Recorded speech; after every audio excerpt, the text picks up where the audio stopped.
বিশ্ববিদ্যালয়ের শিক্ষার্থীদের প্রত্যক্ষ ভোটে অনুষ্ঠিত হয়েছে জাকসু নির্বাচন। সেই নির্বাচনের যে ফলাফল, সেই ফলাফলে 25 জন বিজয়ী হয়েছে। 25 জনের মধ্যে আমরা পেয়েছি এক দম্পতি। আমাদের সাথে জাকসু নির্বাচনের যে অভিজ্ঞতা, সেই অভিজ্ঞতা এবং জাকসুক ভাবনা নিয়ে কথা বলবার জন্য আমাদের সাথে যুক্ত আছেন নিগার সুলতানা, সহ সমাজসেবা ও মানব সম্পদ উন্নয়ন বিষয়ক সম্পাদক। আমাদের সাথে আছেন তরিকুল ইসলাম, কার্যকরী সদস্য জাকসু। আপনাদের দুইজনকে মিরু নিজের পক্ষ থেকে অভিনন্দন। আসসালামু আলাইকুম। প্রথমেই নিগার সুলতানা, আপনার কাছে আসতে চাই, পুরো নির্বাচনী অভিজ্ঞতা যদি বলি, এটি কেমন ছিল এবং আপনি এখন কোন বর্ষে পড়াশোনা করছেন?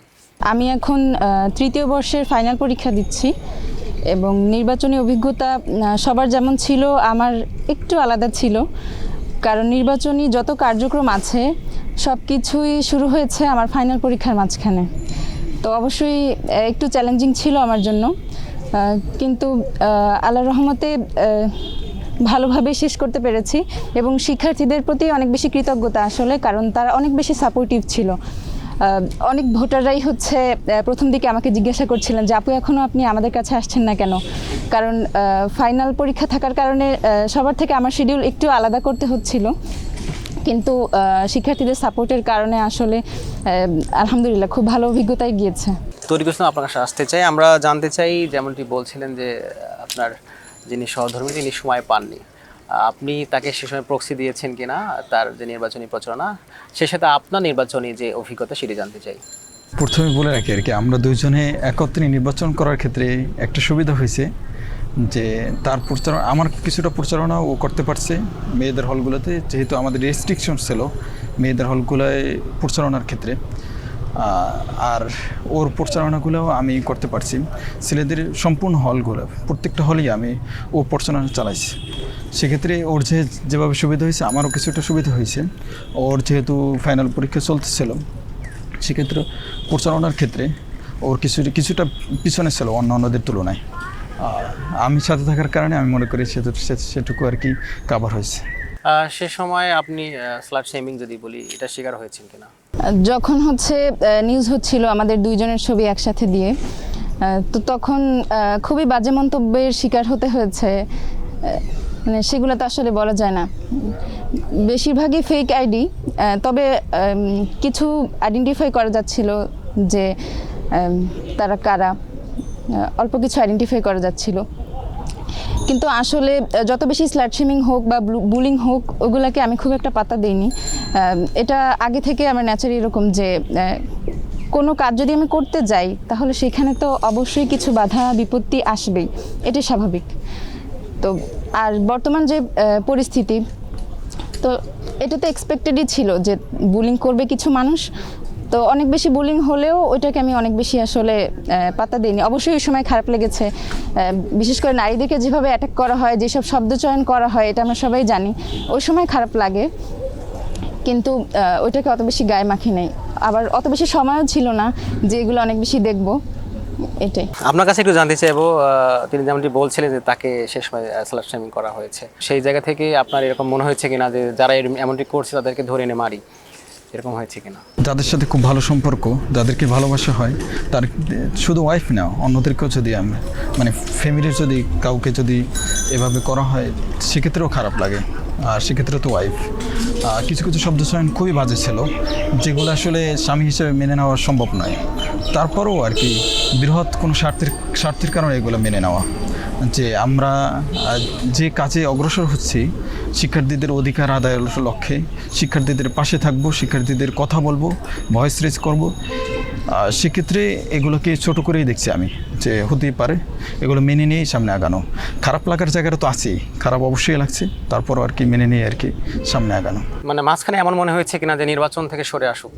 না, এভাবে মনে হয় না। খারাপ লাগছে, খুবই খারাপ লাগছে, কিন্তু ওই জায়গাটায় অটুট ছিলাম যে নির্বাচন অবশ্যই করব, আর এটার জবাব নির্বাচনের মাধ্যমেই দেওয়া উচিত। এবং শিক্ষার্থীরা যদি আমাদের পাশে থাকে, এই যে যে বিষয়গুলো আমাদের ক্ষেত্রে আসছে এগুলো কিছুই না আমি মনে করি। নিগার সুলতান, আপনার কাছে জানতে চাইবো যে আপনি তো ছাত্র শিবির সমর্থিত যে প্যানেল রয়েছে সমর্থিত শিক্ষার্থী জোট, এই প্যানেলে যুক্ত হয়েছেন, এটি কি আসলে তারা আপনাকে অ্যাপ্রোচ করেছে নাকি আপনি ভাইয়ের মাধ্যমে, আমরা যেমন জানি যে ভাই ছাত্র শিবির করেন, তো সেই জায়গা থেকে এসেছেন? তারা আমাকে অ্যাপ্রোচ করেছে। তো এর আগে অনেকগুলো কার্যক্রম দেখেছি। আমার বিয়ের আগেই তো ছাত্র শিবির ওপেন হয়েছে।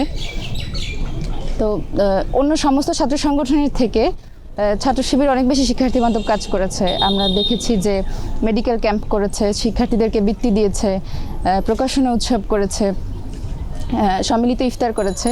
সম্মিলিত ইফতারে আমার ভলেন্টিয়ার হিসেবে থাকার সুযোগ হয়েছিল।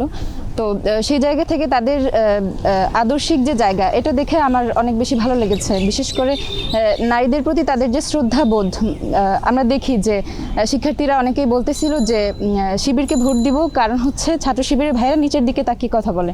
তো তাদের এই আদর্শিক জায়গা থেকে আগে থেকেই তাদের প্রতি একটা সফট কর্নার ছিল, এবং পরবর্তীতে হচ্ছে তার মাধ্যমে অ্যাপ্রোচ করার সুযোগ হয়।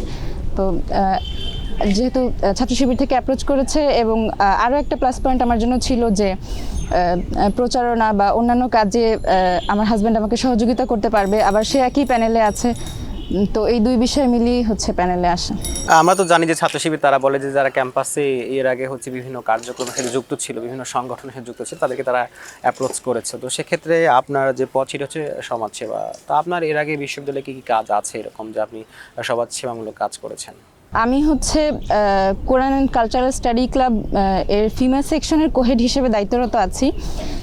তো সেই হিসেবে মোটামুটি প্রত্যেক ছাত্রী হলেই আমার পরিচিতি আছে এবং কাজ আছে।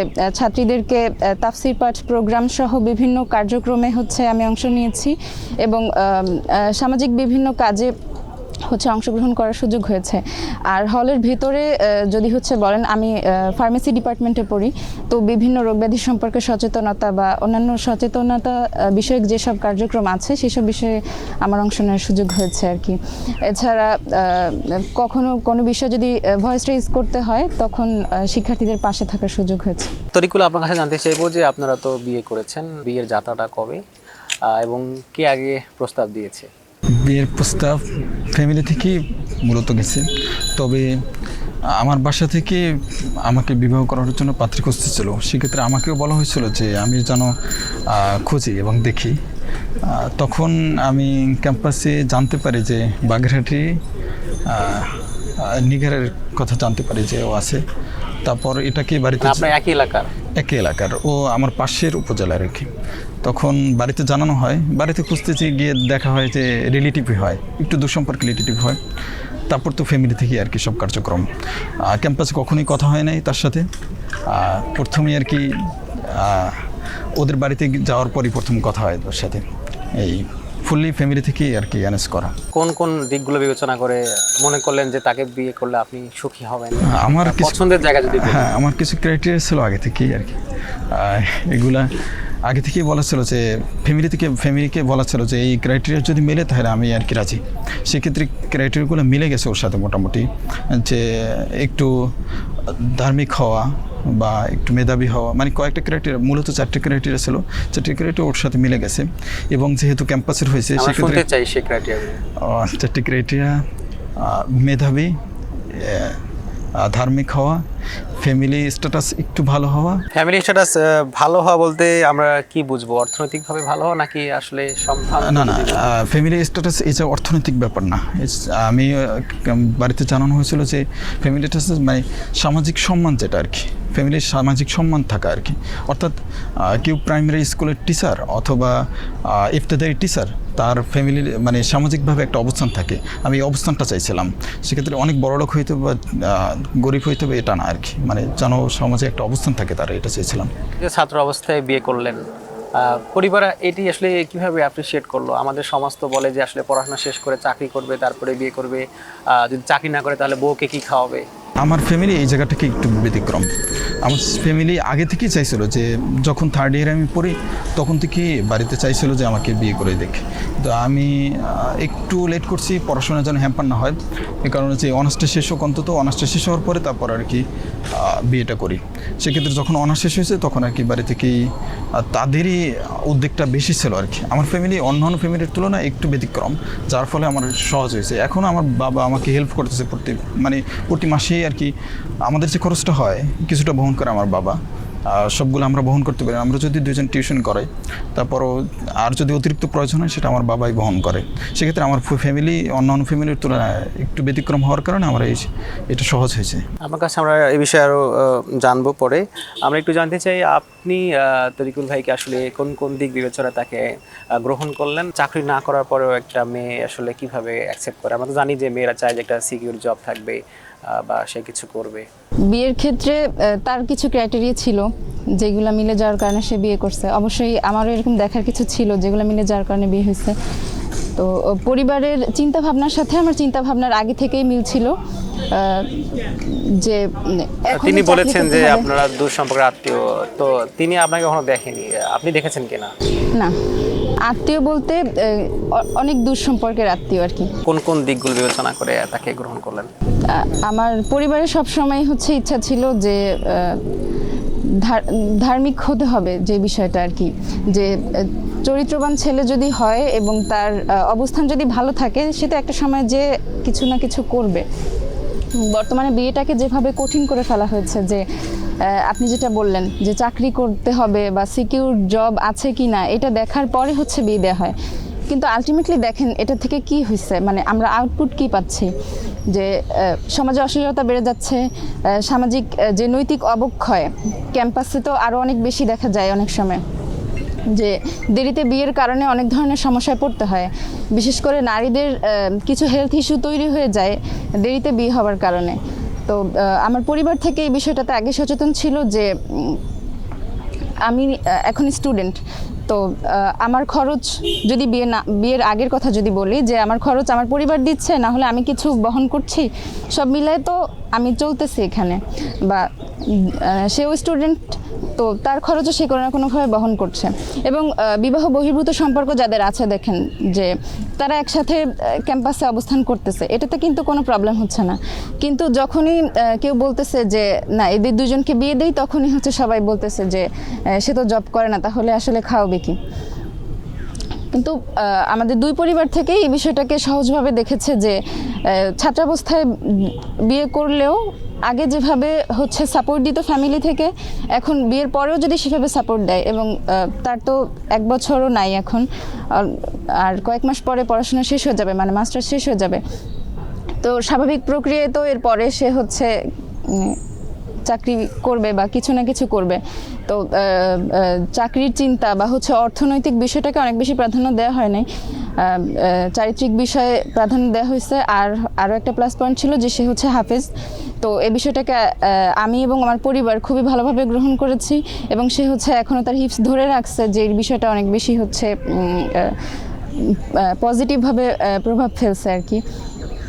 এবং নৈতিক চরিত্র খোঁজ খবর নিয়ে তার চারিত্রিক বিষয়, এগুলা বিষয় অনেক বেশি হচ্ছে প্রভাবিত করছে আসলে সিদ্ধান্ত নেওয়ার ক্ষেত্রে।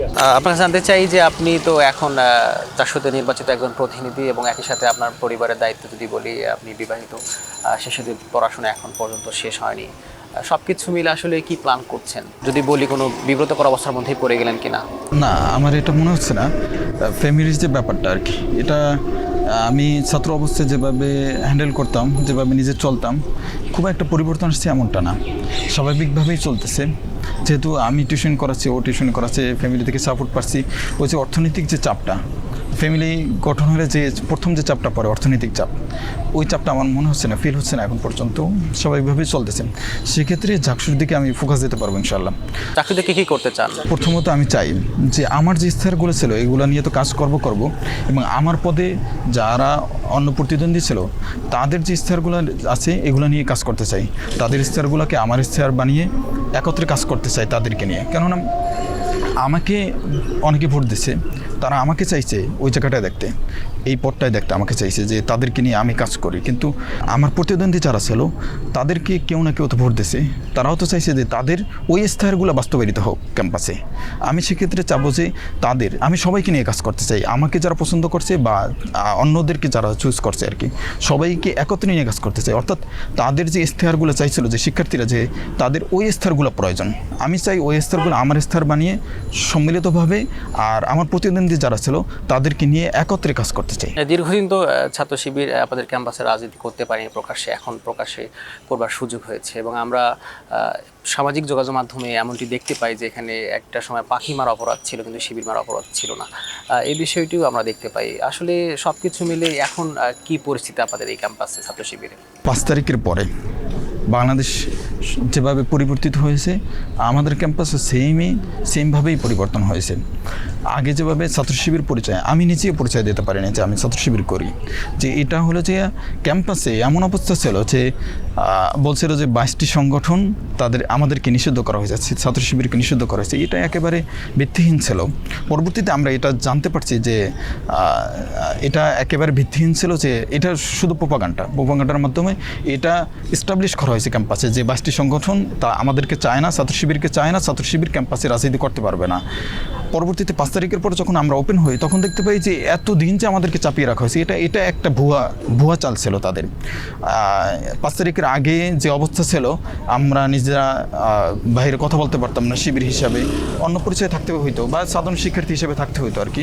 আমি যদি 5 তারিখের আগে থেকে বা আমি ছোটোবেলা থেকেই ছাত্র শিবিরের সাথে সম্পৃক্ত ছিলাম, ক্যাম্পাসে আসার পরেও ছাত্র শিবিরের সাথেই সম্পৃক্ত ছিলাম, কিন্তু ক্যাম্পাসে কার্যক্রম জানানো যায় না, তা আমরা সবাই জানি। 5 তারিখের পরে যখন আমরা ওপেন হই তখন দেখলাম যে আমরা যখন কার্যক্রম নিয়ে আসি সামনে শিক্ষার্থীদের সামনে, তখন শিক্ষার্থীরা দেখতে পায় বা আমাদের চারিত্রিক অবস্থান বা আমাদেরকে যারা চেনে তারা ভালোভাবেই গ্রহণ করছে এটাকে, আমাদের কার্যক্রম এবং আমাদের ব্যক্তিগত জীবন দেখে আর কি তারা ভালোভাবেই গ্রহণ করছে। সেক্ষেত্রে খুব একটা সমস্যা পড়তেছে আমার।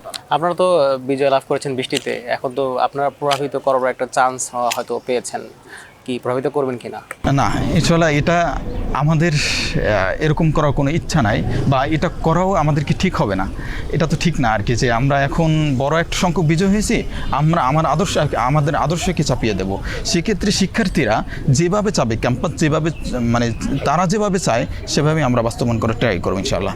আমরা নিগার সুলতান আপনার কাছে আসতে চাই, আপনি তো সমাজসেবা সম্পাদক, কি সমাজসেবামূলক কাজ করবেন শিক্ষার্থীদের জন্য? প্রথমেই হচ্ছে প্রত্যেকটা একাডেমিক ভবনে নারীদের জন্য আলাদা নামাজের জায়গার ব্যবস্থা করার চেষ্টা করব। একটা দীর্ঘ সময় ধরে আমাদেরকে ডিপার্টমেন্টে থাকতে হচ্ছে, তো সেক্ষেত্রে অনেকগুলো আক্তই চলে আসতেছে মাঝখানে, কিন্তু নারীদের জন্য আসলে বেশিরভাগ ডিপার্টমেন্টেই নামাজের ব্যবস্থা নেই। দু একটা ডিপার্টমেন্টে যেখানে আছে সেখানে আবার স্বাস্থ্যসম্মত ব্যবস্থা নাই।